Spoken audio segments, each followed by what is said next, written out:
Bonjour bien-aimés, bonjour tous les abonnés de la Grâce TV, tous les chrétiens du monde entier, je vous salue. C'est Maman Grâce encore devant de vous.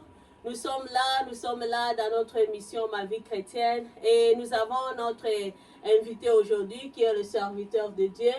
Bonjour Papa Christian. Bonjour Maman Grâce. Et comment vous allez? Je vais très bien par la grâce de Dieu. Comment vous allez vous aussi? Ah, ça va bien papa, ça va, tout va bien par la grâce de Dieu. Papa Christian, nous sommes là, nous allons parler aux abonnés de la Grâce TV, les merveilles du Seigneur, ce que Dieu a fait dans votre vie. Alors papa, vraiment, moi je ne vais pas vous présenter, je vais vous laisser vous présenter vous-même. Ah, merci beaucoup, merci vraiment. Je voudrais d'abord vous féliciter, premièrement, pour cette initiative. C'est une très bonne initiative. Je vis à Greensboro pendant plus de 20 ans aujourd'hui, mais c'est la toute première fois de voir une émission pareille dans cette ville. En Amen. tout cas, ça c'est une bénédiction et que Dieu vous bénisse pour cette initiative. Je suis le frère Christian Boulancaille. Je suis né d'une famille je dirais une famille nombreuse, mais s'il faut dire du côté maternel, nous sommes nés à 7 et moi je suis le 4e. Et actuellement, bon, nous sommes restés à 6 parce qu'il y a une de nos sœurs qui n'est plus. Oh. Et je suis né dans une famille chrétienne. Mon père et ma mère étaient des chrétiens catholiques. Donc, je vis ici à Greensboro pendant plus de 20 ans aujourd'hui. Je travaille ici, j'ai ma famille. Je suis marié à Jennifer Boulancaille, ma femme, que je salue en passant. Et j'ai 3 enfants. J'ai 2 filles et un garçon. Et c'est tout ce que je peux dire de moi. Amen, amen. Ok, Papa Christian. Alors, Papa Christian, aujourd'hui, on voulait un peu savoir quand est-ce que vous avez reçu le Seigneur dans votre vie ou donné votre vie à Jésus-Christ? Et comment est-ce que ça s'est passé? Yeah, pour être beaucoup plus explicite, je dirais que je n'ai pas de temps particulier dans ma vie que j'ai reçu le Christ dans ma vie. Je suis né dans une famille chrétienne et tout ce qu'on faisait dans la maison, tout ce qu'on nous apprenait depuis l'enfance, ce n'était que de base chrétienne dans notre famille. Et je dirais que Dieu était là toujours avec moi. Je marchais avec Dieu, mais dans des étapes un peu différentes de la marche avec Dieu. Je dirais que quand j'étais encore au pays, à Kinshasa, c'était comme tout le monde. Je définis vraiment ma vie chrétienne par rapport à la vie d'Abraham. Il faut voir les livres, le Bible, le livre de Genèse, à partir du 18e verset, le Seigneur a promis à Abraham un enfant. Et Abraham attendait un enfant. Mais Abraham n'a pas eu la patience d'attendre cet enfant-là pendant le temps que l'Éternel avait fixé dans sa vie. Mais vous allez voir que Abraham est entré dans ses propres désirs, où il est allé faire Ismaël. Et par après, le Seigneur est venu lui donner un enfant, ce qui était un enfant de promesse. Moi, ce que je dirais aussi, ma vie est pareille. Je connaissais toujours le Christ. Je marchais toujours avec Dieu. J'étais dans une famille chrétienne, là où on nous apprenait le Christ. Mais vous allez voir que j'amenais le Christ dans mes désirs, dans ce que moi je voulais que Dieu fasse pour moi, dans ce que moi, je voulais, donc ma volonté à moi. Et je voulais que Christ vienne en moi, marche avec moi par rapport à ce que moi je voulais dans ma vie. Okay. Donc toi tu voulais imposer Jésus-Christ. Voilà. J'étais vraiment très imposant pendant un certain temps. Pendant un bon temps, je dirais même. J'aimais le Christ, je priais, j'allais à l'église. Mais vous allez constater que ce que je faisais, je dictais à Dieu ce que moi je voulais. Mais or, notre Dieu étant un Dieu d'amour, il était là toujours avec moi. Mais il me laissait aussi dans des situations qui qui m'enseignait. Et par après, il me reprenait aussi entre ses mains. Et pour ne pas être beaucoup plus long, depuis Kinshasa jusqu'ici, je marchais avec Dieu. J'ai compris Dieu différemment dans des différentes étapes de ma vie. Et maintenant, ce que je dirais, s'il faut voir ce que je vous ai expliqué ici dans la vie d'Abraham, il est arrivé un moment où je n'avais plus de force. Je ne pouvais plus rien faire par rapport à mes désirs, par rapport à ce que moi je cherchais. Et c'est alors que Dieu s'est manifesté puissamment dans ma vie. C'est alors que Dieu s'est montré vraiment Dieu dans ma vie. Et il y a des temps où, pendant ces moments-là, j'ai beaucoup pleuré. Je me suis dit que comment est-ce que Dieu pouvait m'abandonner jusqu'à ce niveau-là? Comment est-ce que Dieu pouvait me laisser? Je me sentais délaissé pendant ces temps-là. Mais ce qui était bien, je pleurais, mais je pleurais avec Christ. Je disais à mon Dieu que je ne peux plus. Je ne peux plus. Fais quelque chose pour moi, parce que moi-même, je ne peux plus. Mais c'est alors que Dieu est venu dans ma vie. Et je vais te dire, pendant ces temps-là, jusqu'à aujourd'hui, je vis la gloire de Dieu d'une façon très puissante. D'une façon que tu ne peux même pas imaginer. Et j'ai appris ce que j'ai appris dans la vie, et que si vous êtes réellement chrétien, nous devons abandonner nos désirs à nous. Nous devons abandonner ce qui est de la chair. Nous devons suivre ce que Dieu veut que nous puissions faire. Abraham a attendu pendant longtemps, pendant plus de 25 ans, s'il faut voir la Bible. Mais Dieu, avec sa promesse, il est venu réaliser sa promesse, quel que soit le temps. Donc, ce que Dieu a mis dans ta vie, ce que Dieu a promis pour toi, ça se réalisera. Comme le dit le livre d'Habakkuk, restez dans vos postes et cette prophétie va se réaliser. Il court vers son terme et il se réalisera certainement. C'est ce qui s'est passé dans ma vie. S'il faut être un peu bref et expliquer mon témoignage, c'est ce que moi j'ai vécu. J'étais à Kinshasa comme tout autre jeune garçon. Je vivais comme tout autre dans des vies de copinage, dans des vies d'aller chercher boire aussi de la bière, aller faire entrer dans des concerts. C'était comme tout le monde. Mais vous allez voir que malgré qu'on faisait cela, on était toujours sous la couverture du Christ. Dieu était toujours avec nous. Pourquoi? Parce que ce qu'on faisait, ça ne nous définissait vraiment pas. Ça ne nous donnait pas vraiment le chemin de continuer. On n'avait pas vraiment le chemin de continuer par rapport à ce qu'on était en train de faire. Et s'il faut même vous relater quelque chose, parmi dans les cercles de mes amis, j'étais celui qui beaucoup plus donnait des solutions dans des conflits. Mais j'étais aussi celui qui, parmi mes amis, qui vivait des situations pas comme les autres. Donc, je pense que vous avez déjà la marque de Jésus, la marque d'appel était là. C'est ça, c'est ça. La marque d'appel était déjà là. Et vous allez voir que quand vous rencontrez, par exemple, des gens qui priaient, ils voyaient en vous déjà quelque chose. Bien que je n'étais pas plongé dans la prière, ou je n'étais pas vraiment dans la vie chrétienne comme je suis aujourd'hui, mais vous allez voir que les gens voyaient déjà quelque chose en vous, disant que là où tu es là, ce n'est pas la place là où Dieu vous voit. Donc, vous devez sortir de là et Dieu va faire beaucoup de merveilles dans votre vie. Moi, j'ai eu beaucoup de témoignages comme ça. J'ai eu beaucoup de messages comme ça de la part de Dieu.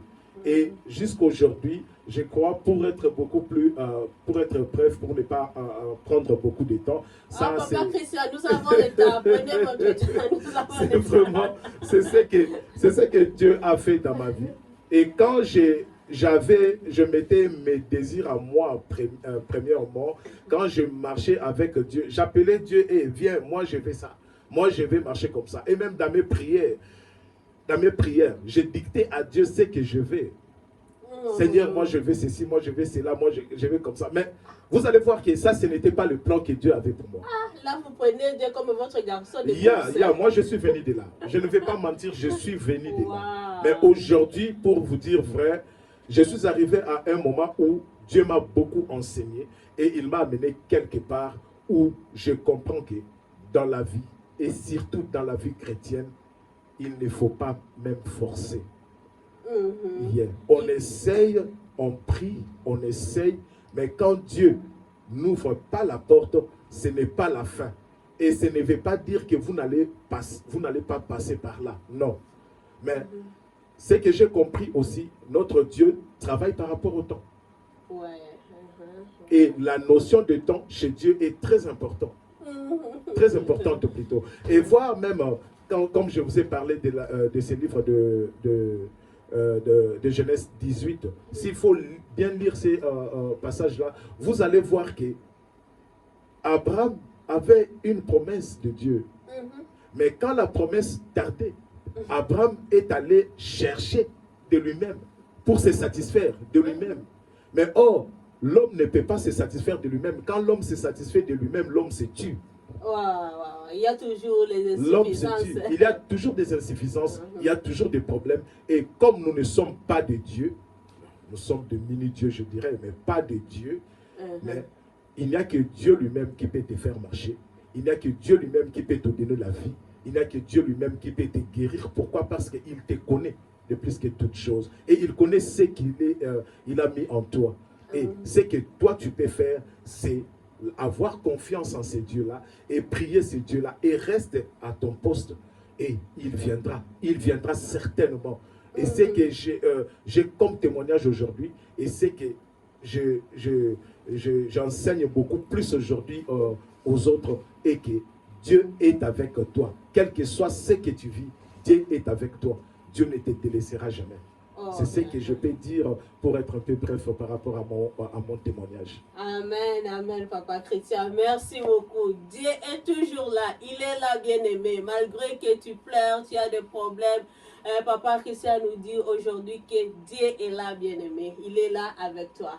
Alors, Papa Chrétien, comme vous nous avez bien expliqué, depuis votre enfance, vous êtes chrétien. Et jusqu'à présent, je pense que vous avez eu beaucoup de difficultés vraiment de marcher dans notre siècle présent, d'être chrétien. Est-ce que vous pouvez un peu nous dire quelle était votre difficulté d'être chrétien et les avantages d'être chrétien dans notre siècle présent? Il y a beaucoup d'avantages, beaucoup de difficultés aussi. Pourquoi? Parce que être chrétien, c'est tout un chemin. C'est tout un chemin que l'homme doit marcher.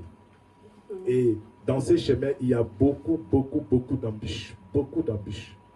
Et c'est pour cela même la Bible nous demande que nous devons avoir la foi. Et quand même tu es chrétien, comme le dit le livre d'Hébreux, je crois bien Hébreux 11, que la foi est une ferme assurance des choses qu'on espère qu'on ne voit pas.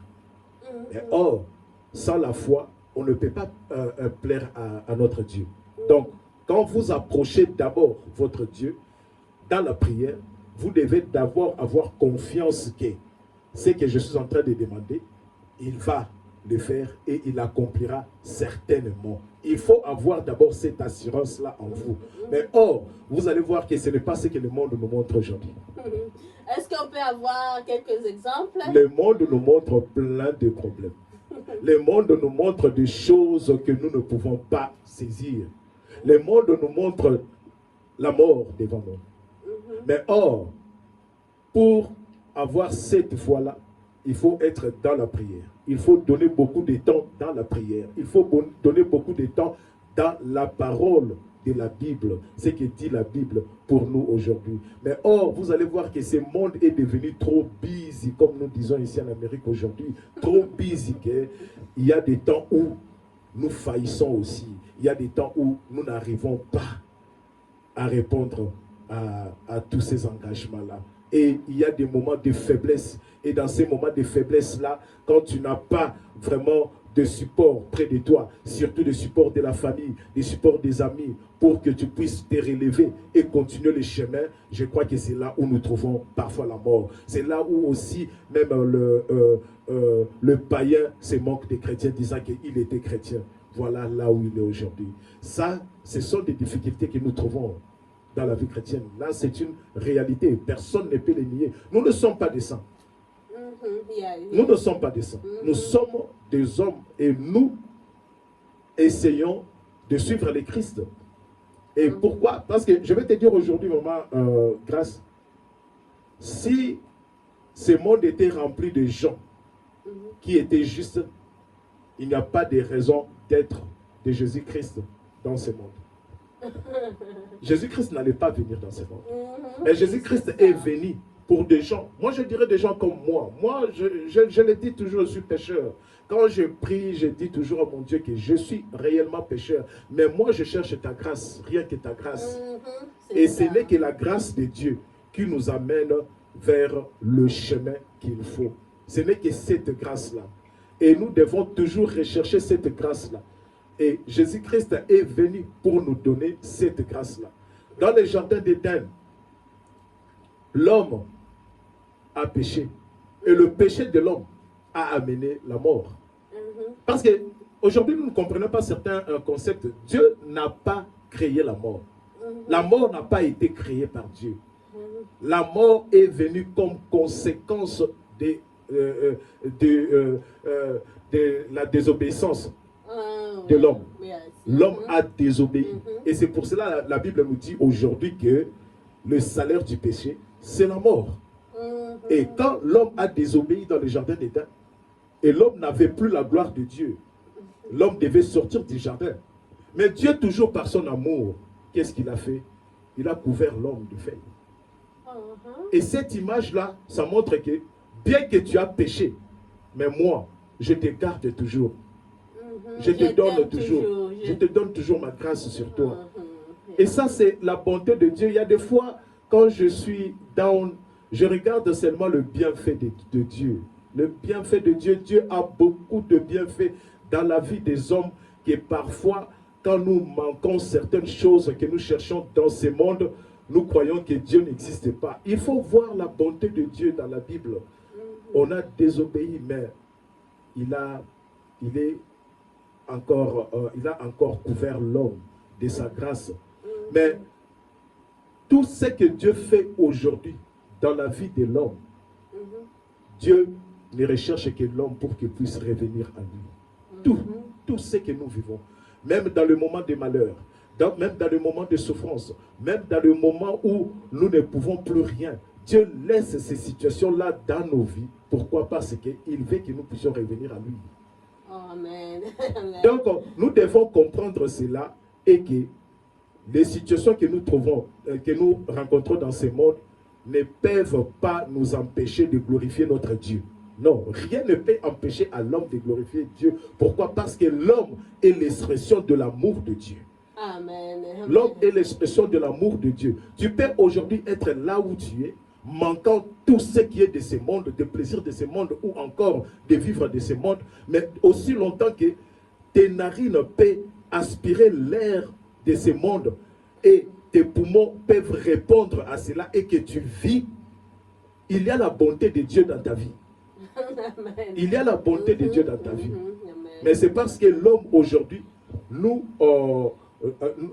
essayons de connecter la bonté de Dieu par rapport à ce que nous vivons aujourd'hui, à ce qui est le plaisir de ce monde. Mais or, la Bible nous dit que nous sommes dans ce monde, mais nous ne sommes pas du monde.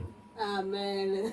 Donc nous devons comprendre qu'il y a une nuance dans ces choses que la Bible nous dit. Quand nous vivons dans ce monde, mais nous ne sommes pas de ce monde. Donc, tout ce que nous voyons dans ce monde n'a pas vraiment d'importance capitale pour ce que Dieu a fait en nous ou ce que Dieu a mis en nous. Ça n'en a pas d'importance capitale. Et l'importance capitale en nous, comme le dit la Bible, qu'en réalité, dans l'homme, c'est l'esprit qui est le souffle du Tout-Puissant qui nous donne la vie. Amen. Donc c'est ça ce qui est important et nous devons comprendre cela et nous devons marcher avec cela. Pour entrer très bien dans ce que vous nous avez posé comme difficulté que nous trouvons dans la vie chrétienne, ce n'est pas facile de marcher avec Dieu tous les jours dans nos vies. Pourquoi? Parce que nous sommes pécheurs premièrement. Nous avons hérité de ces gènes pécheresses de nos premiers parents qui est Adam et Ève. Nous avons hérité de cela et nous avons ça en nous. Yeah. Et Jésus-Christ, Dieu toujours par son amour, il a envoyé encore son Fils. Alors l'avantage, papa? Pour que son Fils puisse nous donner la vie. Amen. Et nous avons la vie aujourd'hui à travers Jésus-Christ. L'avantage, qu'est-ce que je peux dire d'avantage, maman? Tel que je te vois là, vous avez avantage à Christ. Amen. Tu es l'avantage de Dieu. Tu es l'amour de Dieu. Voir qu'aujourd'hui, nous sommes des hommes, nous avons tout. En tout cas, personnellement, là où Dieu m'a amené aujourd'hui, je ne me plains de rien. Amen. Je ne suis pas riche, millionnaire, non. Mais j'ai une vie que j'aime moi-même. J'ai une vie que j'apprécie moi-même. J'ai une belle femme. Et J'ai quand de vous beaux voyez aussi enfants. les petits Christians en train de Voilà. circuler là. Voilà. J'ai de beaux enfants. Des enfants qui parlent. Des enfants qui vont à l'école. Je vis une petite vie que j'apprécie. Une petite vie que j'aime. Et ça, c'est la grâce de Dieu. C'est la gloire de Dieu en moi. Je n'ai pas besoin de chercher plus. Mais ce que je cherche beaucoup plus encore aujourd'hui, c'est de connaître encore Christ beaucoup plus encore. C'est de m'approcher encore de ce trône de la grâce pour avoir encore beaucoup de grâce du Christ. Je ne peux pas aujourd'hui vivre la vie chrétienne dans ce monde, me priver de tout ce qui est le plaisir de ce monde pour que demain, je ne puisse pas hériter la vie éternelle. Non. Non, non, ça c'est la chose que je ne souhaite à aucun chrétien de vivre. Nous devons abandonner le plaisir de ce monde pour demain avoir le plaisir éternel, la grâce éternelle, la gloire éternelle. Et ça, c'est ce que personnellement je marche avec tous les jours. Et c'est ça l'avantage d'être chrétien. Pourquoi? Bien que mort, je peux aujourd'hui mourir. Mes enfants vont me pleurer, ma femme va me pleurer. Mais ce qui est beaucoup plus important, c'est que la Bible me dit que nous allons encore nous revoir un jour dans la gloire de l'Éternel. Et je sais que cette gloire-là, moi je crois en ça. Moi je crois à cette gloire-là. Et c'est ça ce qui est beaucoup plus avantageux dans la vie chrétienne. Pourquoi? Parce que nous avons la vie éternelle. Nous avons la vie que nous avons raté dans le jardin d'Éden. Je dirais raté, pourquoi? Parce que dans le jardin d'Éden, Dieu a mis l'homme et la femme pour qu'ils puissent vivre sa gloire éternellement.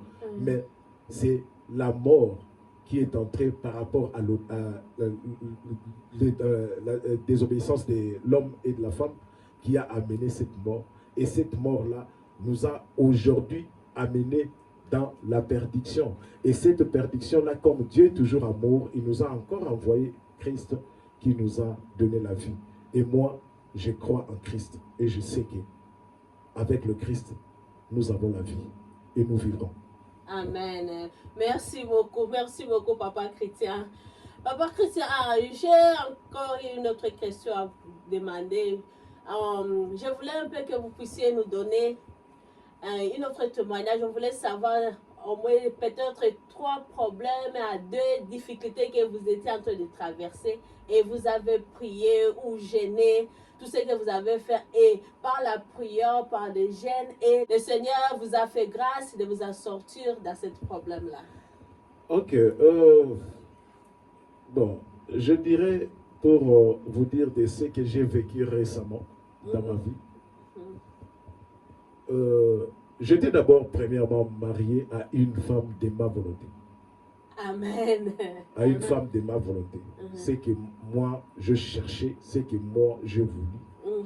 Et je l'ai présenté à Dieu. Pourquoi? Parce que, comme je vous ai dit que j'étais toujours chrétien, bien que je l'ai passé d'étape en étape, mais Dieu était là toujours avec moi. Je marchais dans la crainte de l'Éternel.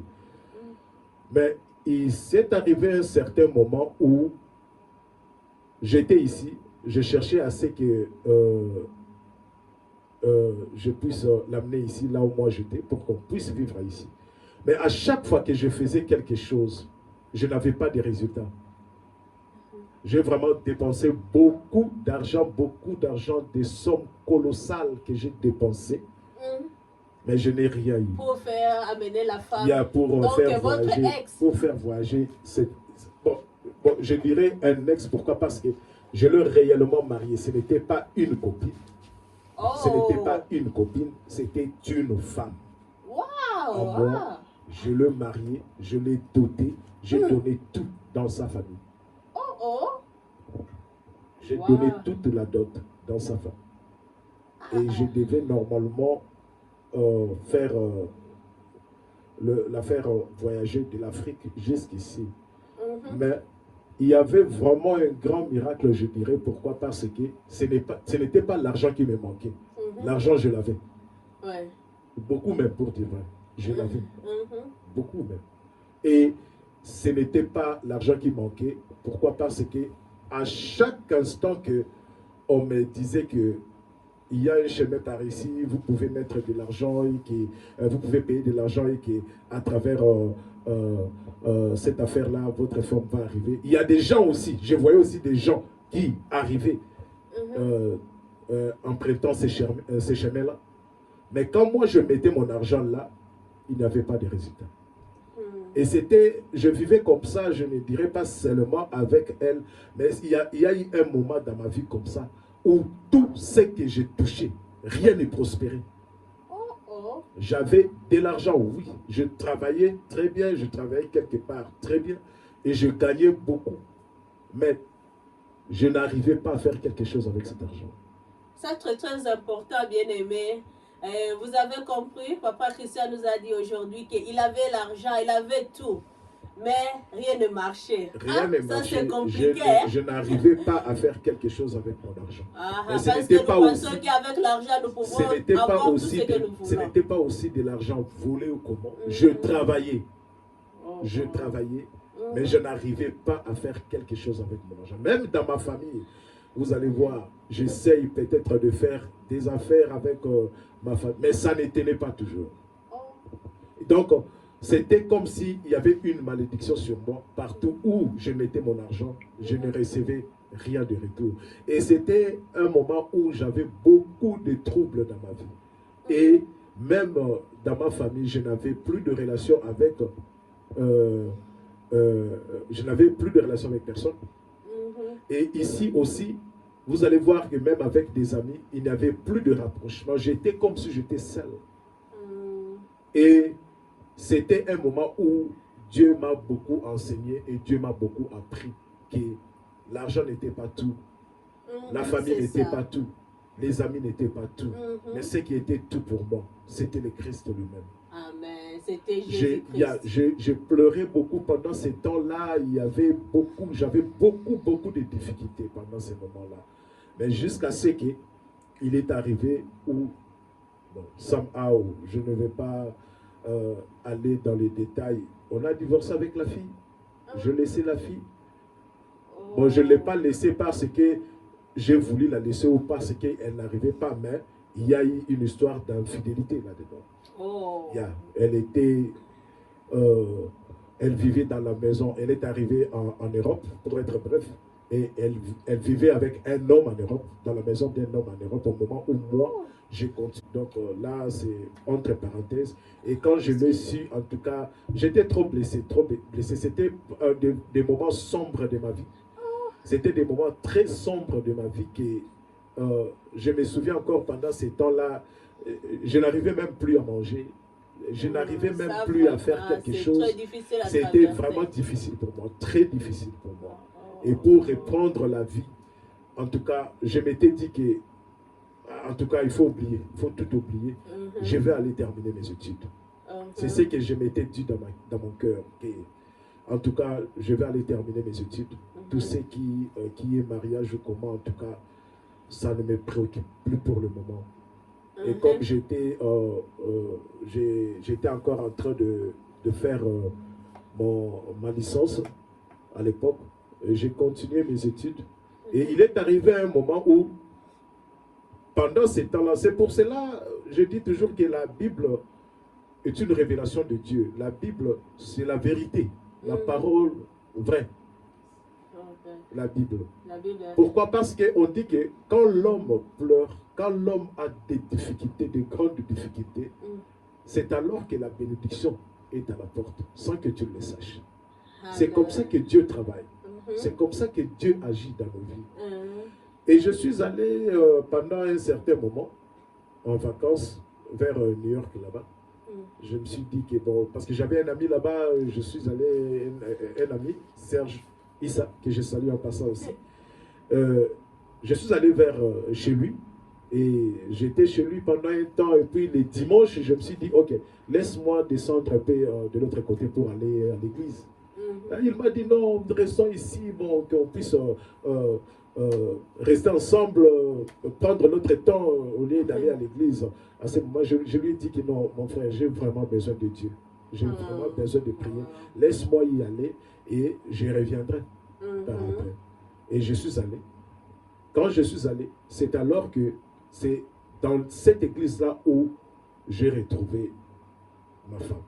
Wow. C'était ces jours-là. Donc ces jours-là, les cœurs battaient.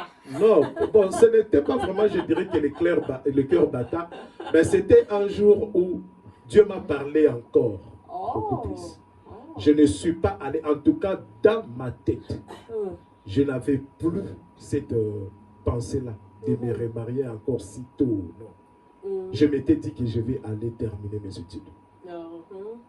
Et, avec de larmes aux yeux que j'avais, parce que c'était vraiment difficile pour moi, je me suis dit que non, je vais aller terminer mes études. Et c'est alors que, en entrant dans cette église-là, je vis une jeune fille qui chantait dans la chorale, et à chaque fois que je relevais ma tête et je regardais devant, quand je voyais la fille, quelque chose disait en moi que c'est celle-là. Wow. Quelque chose disait en moi, dans mon cœur, que c'est celle-là. Et c'est ces jours-là que je l'ai vu. Et c'est ces jours-là que je lui ai parlé. Ah, directement, vous êtes allé. Bon, je n'ai pas parlé directement. Ça, ce sont des choses. Ça, ce sont des choses. Ce sont des choses entre parenthèses. Je ne lui ai pas parlé directement. Je ne lui ai pas parlé directement, mais il s'est fait qu'on s'est retrouvé quelque part et on s'est changé des numéros. C'est comme ça que la chose a commencé. Et à partir de là, c'est là où j'ai retrouvé ma femme. Et je me suis marié. Et j'ai 3 enfants aujourd'hui. Et quand je l'ai approché, je m'étais dit que je ne vais pas forcer les choses. Parce que je suis venu dans une situation, maman, c'était trop dur. Ça, c'est une histoire que nous rencontrons aujourd'hui. On rencontre encore aujourd'hui cette histoire. Mais c'était difficile pour moi, très difficile. Je m'étais dit que, ok Seigneur, je ne vais pas forcer. Je ne vais pas forcer. Si c'est vraiment elle, laisse que tu le fasses. Et c'est comme ça même aussi que je lui ai dit. Je lui ai montré toutes mes bonnes intentions que j'avais en moi de faire d'elle ma femme. Mais je lui ai dit aussi que je ne vais pas forcer. Si Dieu vraiment Dieu veut que ça soit ainsi, que Dieu le fasse. Et Dieu l'a fait. Et Dieu l'a fait aujourd'hui. En tout cas, je dirais que nous sommes des hommes, oui. Nous avons des péchés, oui. Mais moi, je dirais que pour ce qui est le mariage, j'ai une femme irréprochable dans ma maison. Amen, amen, papa chrétien. Vraiment, je suis d'accord avec vous. J'ai une femme irréprochable dans ma maison. Je suis d'accord avec vous, papa. Donc, ça, comme le dit la Bible, que celui qui trouve une bonne femme trouve le bonheur. Trouve le bonheur. Moi, je dirais que j'ai trouvé une bonne femme. Amen, amen, papa. Donc, ça c'est une histoire, qui reste pour moi une histoire, je dirais une histoire qui m'a vraiment blessé et qui m'a donné beaucoup de peine. Et aujourd'hui, on les raconte comme une histoire parce que Dieu a pensé mes plaies, Dieu m'a béni. Et je suis vraiment très reconnaissant de cela. Et je dis toujours merci à Dieu. C'est ça ce que je pourrais dire sur mon témoignage par rapport à votre question. Oh, Oh, merci beaucoup, Papa Christian. En tout cas, je suis vraiment très contente d'écouter ce témoignage. Merci, merci beaucoup. Bien aimé, je peux vous dire, mes frères qui sont là, il faut aller chercher, aller pleurer au pied de Jésus si ça ne va pas. Si tu n'arrives pas à la trouver, il faut aller pleurer comme Papa Christian. Parce que je connais sa femme, c'est une bonne femme, Maman Sifa. Maman Sifa Boulankai, c'est une très bonne femme. Une servante de Dieu, une femme forte, une femme peu d'amour, une femme sociale. Vraiment, c'est une bonne femme. Et je peux confirmer que Dieu l'a réellement béni. Dieu a béni notre papa avec une bonne femme. Mes frères, si ça ne va pas, il faut aller prier, chercher le Seigneur. Le Seigneur va te donner une bonne femme. Que le Seigneur nous bénisse, mes bien-aimés. Ok, Papa Christian, nous sommes là. Nous voulons chuter vers la fin de notre émission. Je voulais un peu vous laisser libre si vous pouvez vous exprimer aux chrétiens du monde entier, aux abonnés de La Grâce TV, si vous pouvez leur dire quelque chose ce soir. Et, pour dire quelque chose, je vais simplement dire ceci, que la grâce de Dieu est encore disponible. La grâce de Dieu est encore là. Il y a des gens qui vont réellement suivre cette vidéo qui me connaissent. Oui. Il y a des gens aussi qui ne me connaissent pas. Ça, c'est vrai. Mais ce que je vais dire à tout celui qui suivra cette vidéo, que Dieu est bon. Que Dieu peut faire des choses que tu ne penses pas aujourd'hui. Je ne le dis pas parce que je ne le dis pas parce que je ne connais rien, non. Mais je le dis parce que je sais quelque chose. Et parce que je suis moi-même le sujet de cette grâce de Dieu. Comment est-ce que Dieu opère? Comment est-ce que Dieu a fait dans ma vie? Des choses impossibles que je n'ai pas cru. Des choses, de grandes choses que je ne pensais même pas dans ma vie. Dieu l'a fait en moi. Et je sais qu'aujourd'hui, Dieu est capable de le faire aussi dans ta vie. Il y a quelqu'un quelque part qui pleure maintenant. Il a tant de problèmes. Et il croit même que Dieu est loin de lui. Dieu n'a jamais été loin de l'homme. C'est l'homme qui va loin de Dieu. Regardons même dans le jardin d'Éden. C'était l'homme qui est allé désobéir. Mais quand Dieu est venu, il a cherché l'homme. Dans le jardin, Dieu appelait l'homme. Mais l'homme allait loin de Dieu. Pourquoi? Parce qu'il avait péché. Mais ce qui nous tue, ce sont nos péchés. Ce que Dieu te demande ce soir, c'est d'abandonner ton péché. Abandonne ton péché et suis son chemin. Et il va faire des miracles avec toi. Parce qu'il est un grand Dieu et il ne mange jamais. Ce qu'il dit et ce qu'il a dit, il l'accomplit. Et il l'accomplira certainement. Moi, Dieu a accompli beaucoup de choses dans ma vie. Et j'ai ces témoignages-là. Et si je témoigne aujourd'hui, je témoigne la grandeur de Dieu. Je ne témoigne pas l'intelligence des chrétiens. Non, rien. Parce qu'il y a des moments où je me suis cru intelligent. Il y a des moments où je me suis cru intelligent. Il y a des moments où j'ai cherché à faire des choses de ma façon. Je voudrais être comme les autres. Et comme je vous dirais même quelque chose, je suis un ancien du collège Saint-Théophile à Lemba. Et les gens qui connaissent ces collèges-là, oui, on était vraiment des enfants qu'on appréciait à Lemba, des enfants intelligents, oui, nous sommes sortis de là. Et on a fait aussi des chemins cherchant aussi à épater le monde. Mais quand toi tu cherches à épater le monde, Dieu n'aime pas des gens qui cherchent à épater. Non, mais nous on a cherché à épater. Pourquoi? Parce qu'on se vit intelligent. Oui, on était intelligent, ça c'est vrai. Mais notre intelligence ne nous a amené nulle part. Moi, ce que je suis aujourd'hui, c'est la grâce de Dieu que je témoigne. C'est la grandeur de Dieu que je témoigne. Et je vais te dire que là où tu es, Dieu est avec toi. Dieu est avec toi. Ne te crois pas seul. Il est avec toi. Il ne voit pas tes péchés. Parce que s'il voyait tes péchés, il n'allait pas envoyer Jésus-Christ de Nazareth pour mourir sur la croix. Donc, ce qu'il cherche en toi, donne-lui ta main. Donne-lui ta main. Et il va agir dans ta vie. C'est ce que je vais te dire encore aujourd'hui. Il faut méditer la parole de Dieu nuit et jour comme la Bible le dit. Que Dieu vous bénisse.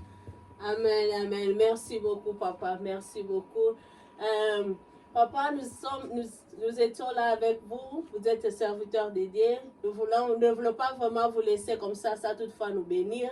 Alors, nous allons vous demander de prier pour nous, de prier pour tous les chrétiens qui sont en train de nous suivre, et prier pour la Grâce TV et que vous puissiez vraiment nous bénir ce soir. Oui, je vais partir par un passage de la Bible de Matthieu 11, à partir du 28e verset jusqu'au 30e. La Bible dit ceci. Venez à moi, vous tous qui êtes fatigués et chargés, et je vous donnerai du repos. Prenez mon joug sur vous et recevez mes instructions, car je suis doux et humble de cœur, et vous recevrez la paix pour vos âmes. Dieu t'appelle aujourd'hui, viens à lui. Ce n'est pas toi qui appelle le Christ, mais c'est le Christ qui t'appelle. C'est comme si un millionnaire t'appelait quelque part, te dit que viens chez moi, je vais te bénir. Et Dieu est plus que ces millionnaires-là. Et je vais aujourd'hui bousiller, en tout cas relever ta foi encore en Christ. Que le Christ est avec toi et le Christ va te bénir. Et c'est toi maintenant qui est le blocage. Tu es le blocage toi-même. Ce n'est pas le Christ, c'est parce qu'il te tend la main encore aujourd'hui. Il te tend la main encore aujourd'hui. La vie de ce monde n'a pas de bénéfice. Nous n'avons de bénéfice qu'en Christ lui-même. Pourquoi? Parce que nous hériterons la vie éternelle. Et tout ce que nous avons aujourd'hui, nous allons les laisser un jour et partir. Pourquoi? Parce que nous sommes dans ce monde, mais nous ne sommes pas de ce monde. Et Dieu veut que nous puissions sortir de ce monde avec sa grâce pour que nous puissions hériter la vie qu'il nous a promis. Je vais prier encore ce soir. Je vais bénir notre maman avec cette initiative qu'elle a eue. Cette ville de Greensboro a eu un journaliste ou une journaliste, comme le dit en français, journaliste ou encore speakerine. Parce que nous n'avons jamais vécu des initiatives pareilles. Je vis ici dans cette ville pendant plus de 20 ans. Nous n'avons jamais vu des initiatives pareilles. En tout cas, ça, que Dieu vous bénisse, que Dieu vous donne encore beaucoup de grâce pour continuer dans ces chemins. Nous allons prier. Éternel Dieu de grâce, Père Tout-Puissant, Père glorieux, nous te disons merci. Nous te bénissons encore, Éternel Dieu des armées, Papa, pour ces temps merveilleux, Papa, que nous venons de passer ensemble, Papa, témoignant de ta grandeur, Père éternel, notre Dieu. Merci, Papa, parce que toi, tu es le bon Dieu. Merci, Papa, parce que toi, tu es le Père miraculeux. Je remets, Éternel Dieu de grâce, Papa, la grâce divine qui nous a reçu encore aujourd'hui, Papa, entre tes mains, mon Dieu, mon roi, Papa. Bénis, Éternel Dieu des armées, Papa, cette chaîne, mon Dieu, mon roi, Papa. À travers cette chaîne, mon Dieu, mon roi, Papa, que tes enfants, Éternel Dieu de grâce, Papa, aient la vie, mon Dieu, mon roi, Papa. Que tes enfants soient bénis, Éternel Dieu des armées, Papa. Que toi seul, mon Dieu, mon roi, Papa, que tu puisses marcher, mon Dieu, mon roi, Papa, avec elle, mon Dieu, Papa, pour qu'elle puisse encore, Éternel Dieu de grâce, Papa, faire beaucoup, mon Dieu, pour ramener, Papa, tes fils, mon Dieu, mon roi, Papa, et tes filles dans ta parole, mon Dieu, mon roi, Papa, à suivre ton chemin, Père éternel, notre Dieu. Papa, merci pour ta présence, merci pour ta paix, merci pour ta miséricorde, merci pour ta force, mon Dieu, mon roi, Papa. Bénis tes enfants, mon Dieu, mon roi, Papa. Ceux qui sont malades en ces moments, mon Dieu, mon roi, Papa, j'implore ta grâce, mon Dieu, mon roi, Papa, sur eux, Père éternel, mon Dieu, mon roi. Car le médecin ne donne que le soin, mon Dieu, mon roi, mais c'est lui qui donne la vie, c'est lui qui donne la force, c'est lui qui donne la santé. C'est toi, Jésus de Nazareth. Bénis, éternel Dieu des armées, Papa, tes enfants. Ceux qui suivront, éternel Dieu de grâce, Papa, ces témoignages, mon Dieu, mon roi, Papa, qu'ils soient bénis, mon Dieu, mon roi, Papa, en ton nom puissant, et que toi seul, Papa, que tu puisses toucher leur cœur au nom puissant de notre Seigneur Jésus-Christ. Nous te bénissons, Père de grâce, nous t'exaltons, éternel Dieu vivant, que ton nom soit loué, que ton nom soit béni, à jamais, au nom puissant de notre Seigneur Jésus-Christ. Nous avons ainsi prié avec action de grâce. Gloire et louange à toi, Seigneur Jésus-Christ. Gloire et louange à toi, Seigneur Jésus-Christ. Amen. Ok, Papa Christian, nous allons vous demander de saluer le peuple de Dieu, de dire au revoir. Peut-être que vous allez vouloir saluer Maman Sifa. Un mot de la fin. Pour un mot de la fin, je vais saluer tout le monde. Je vais saluer d'abord ma famille de Greensboro, tout le monde. Je salue ma famille, Jennifer Sifa Boulankai, ma femme que j'aime bien. Mes 3 enfants, Jean-Siane, Micheline, Christian, je vous aime très bien. Je salue tout le monde. Je salue la famille Guinamaou, le pasteur Grace et sa femme. Je salue Maman Grace qui est avec moi ici, avec son mari, Papa Christopher, Kayumba, tout le monde. Que Dieu nous bénisse, que Dieu nous donne encore beaucoup de grâce, beaucoup de paix, que nous puissions continuer à véhiculer sa parole jusqu'à son retour sur cette terre des hommes. Merci, merci beaucoup. Nous vous remercions beaucoup, Papa, pour votre réponse parce que vous avez vraiment répondu à notre invitation. Merci, merci beaucoup. Et vous nous avez grandement bénis ici à la Grâce TV. Aujourd'hui, nous savons que tu peux marcher dans les dollars, tu pourras avoir des dollars partout, tu dors avec les dollars, mais tu as des problèmes, tu es en train de pleurer. C'est ce que moi j'ai retenu ce soir à partir de votre témoignage. Alors, mes bien-aimés, ce n'est ni l'argent, ni la famille, ni les amis qui peuvent te donner la vraie paix, la vraie solution. C'est Jésus-Christ. Je vous bénis. À la prochaine témoignage, nous allons encore être ensemble. Je vous aime beaucoup. Bye bye. Next time.